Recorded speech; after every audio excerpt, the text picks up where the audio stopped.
వరంగల్ జిల్లా నర్సంపేట పట్టణంలో గల శ్రీ ధర్మశాస్త్ర అయ్యప్ప దేవాలయంలో కార్తీక మాసం పురస్కరించుకొని ఈ రోజు నుండి డిసెంబర్ 26వ తేదీ వరకు 24 మండలాలు పూజలు జరపనున్నట్లు ఆలయ ట్రస్ట్ చైర్మన్ సింగరికొండ మాధవ శంకర్ తెలిపారు. ఈ రోజు వరకు నర్సంపేట దేవస్థానంలో 435 మంది అయ్యప్ప మాలలు ధరించారని తెలిపారు. నేటి నుండి 41 రోజుల పాటు ప్రతిరోజు మహా అన్నదాన ప్రసాద కార్యక్రమాలు ఉంటుందని అన్నారు. ఈ కార్యక్రమంలో శ్రీ ధర్మశాస్త్ర అయ్యప్ప స్వామి దేవాలయ కమిటీ అధ్యక్షులు సురేష్, కమలాకర్ రెడ్డి, దొడ్డ రవీందర్, దేవాలయ స్థలదాతలు శ్రీరామ్ ఈశ్వరయ్య, దోమగుంట్ల సదానందం, మాదారపు చంద్రశేఖర్ ఆధ్వర్యంలో ధ్వజారోహణం, సుదర్శన యాగం క్రతువులు జరిపారు.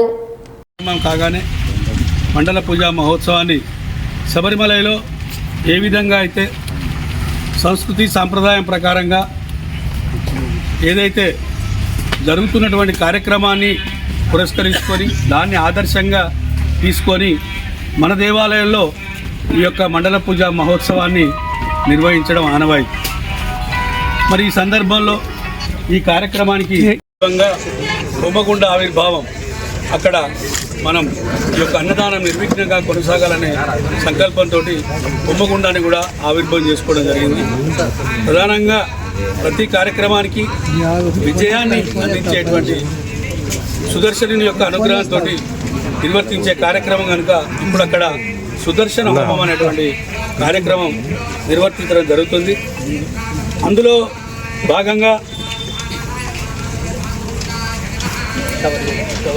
భాగంగా ఈ యొక్క అన్నదాన కార్యక్రమానికి పూర్తి స్థాయిలో సహకరించేటువంటి వరంగల్ జిల్లా రైస్ మిల్లర్స్ వెల్ఫేర్ అసోసియేషన్ వారి యొక్క కార్యవర్గం వారి చేతుల మీదుగా ప్రారంభోత్సవం చేయడం జరుగుతుంది. Narsampet division rice millers association అధ్యక్షులు వారి కార్యవర్గం చేతుల మీదుగా ఈ యొక్క అన్నదాన కార్యక్రమాన్ని నిర్వర్తించడం జరుగుతుంది. ఈరోజు సుదర్శన హోమం నిర్వహించుకున్న తర్వాత మరి 12:30 స్వామివారి యొక్క అనుగ్రహంతో నైవేద్యాన్ని సమర్పించుకొని ఈ అన్నదాన కార్యక్రమం సమర్పించడం జరుగుతుంది. ఈ అన్నదాన కార్యక్రమానికి అతిథులుగా తోట సంపత్ కుమార్ గారు, కార్యదర్శి బండారి దామోదర్ గారు, కోశాధికారి తక్కల్లపల్లి యుగంధర్ గారు, రాష్ట్ర ఉపాధ్యక్షులు దేవునూరు అంజయ్య గారు, మరొక ఉపాధ్యక్షులు గోనెల రవీందర్ గారు, రాష్ట్ర సంయుక్త కార్యదర్శి కోటేశ్వరరావు గారు వారిని అతిథులుగా ఆహ్వానించడం జరిగింది. అదేవిధంగా మరి నర్సంపేట డివిజన్ నుంచి రైస్ మిల్లర్స్ వెల్ఫేర్ అసోసియేషన్ అధ్యక్షులు నరేందర్ గారు, కార్యదర్శిగా నేను, కోశాధికారిగా పురంగడ్ల రవి గారు వీరి యొక్క చేతుల మీదుగా ఈ అన్నదాన కార్యక్రమం ప్రారంభించడం జరుగుతుంది.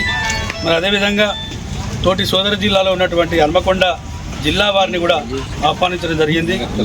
పెద్ది ప్రవీణ్ కుమార్ గారు, అదేవిధంగా మాటేటి రాధిక ప్రదీప్ చైతన్య గారు, చౌల లక్ష్మణ్ గారు, ఎర్రబెల్లి వెంకటేశ్వరరావు గారు సలహాదారులు, వేణుగోపాల్ రెడ్డి గారు అధ్యక్షులు, జగన్నాథరావు గారు కార్యదర్శి, కోశాధికారి వెంకట నరసింహారావు గారు వీరందరూ కూడా మనకు ఉన్నటువంటి వరంగల్ జిల్లా rice millers Narsampet division Hanamkonda వారిని అందరినీ కూడా అతిథులుగా ఈరోజు ఆహ్వానించుకోవడం జరిగింది. మీ అందరికీ తెలుసు, కార్తీక మాసం అంటే పవిత్రమైనటువంటి కార్తీక పౌర్ణమి రోజు. ప్రతి సంవత్సరం కూడా ఆనవాయితీగా మన దేవాలయంలో ప్రతి 300 నుంచి 400 మంది రేపు అయ్యప్ప స్వామి దీక్ష తీసుకోవడం జరుగుతుంది.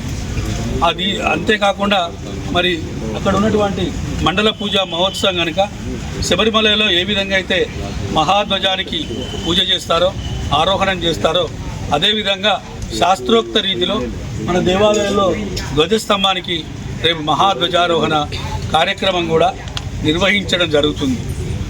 మరి మహాధ్వజారోహణ చేసుకున్న తర్వాత నర్సంపేట దేవాలయంలో రమాసహిత సత్యనారాయణ స్వామి వ్రతాన్ని చేసుకోవడానికి ప్రతి సంవత్సరం కూడా ఒక 100 జంటలు 80 నుంచి 100 జంటలు వచ్చి